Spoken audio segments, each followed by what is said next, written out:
David, the dust just about settling here at Hay Park at the end of our second game of the regional pre-season tour. What were your thoughts on the game, the performance overall?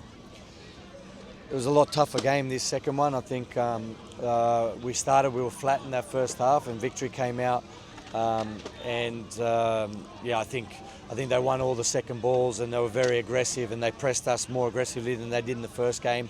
The first game, I thought we were quite dominant. This first half of this game was more difficult for those reasons. Lost a lot of second balls, got caught in transition. And then when we settled a little bit, we created some moments, but I think overall the first half we were just flat. Second half was much better, I thought. We changed nearly all the players bar three, that was including Beerers in goals, who stayed on. And our first probably 15 minutes, very good. We created some really good chances. Really we've got to score. We've got to score one or two of those chances and changes the momentum. But overall the second half was much better, but we just weren't able to score a goal again from the chances that we created. And then a team like Melbourne Victory on the counter, they're just lethal. And the same moments that we created, we weren't able to score, they punish you. Round about 3 weeks out now from the start of the A-League season, how much food for thought have these two games in Mandurah and Bunbury given you? We desperately need these games, and it's important that we see exactly where we're at.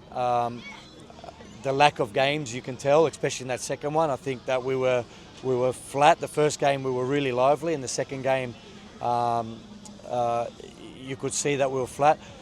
Look, we also in that first half we had Trent Osler, hasn't played for a while, has been injured for a while. Bozanowski's just come in, he hasn't played for a while, and you can see and Tags hasn't played for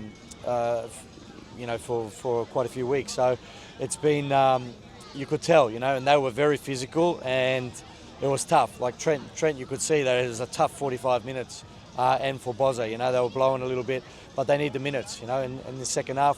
I was really happy with the energy of the players, but physically when we matched them, it was very good context. But we see that when we have the chances, we need to take them, and teams like Melbourne Victory, clinical, and you saw that. Also had two enforced changes in that first half with Cal Timmins and Brandon O'Neill unfortunately having to come off. I know it's still early. Any news on those two? Still early. I mean, Brano cut his lip open, and it's quite a deep one, so we had to take him off. And Cal has got some tightness in his hamstring. We'll have to check it out. And just finally, mate, just a word about the members and fans that have turned out both in Mandurah and in Bunbury this evening in great numbers. That must have been heartening to see. It's excellent. I mean, we know how difficult it is for us to get games, so thanks to Mandurah and Bunbury for helping us out and putting this on and being so involved in the process. Also for Melbourne Victory for coming out here and giving us two great games. It's something so important for us, and they really enjoy coming out here as well. It's not the first time they've been here, so hopefully we start that relationship, because we need these games going into a very tough season.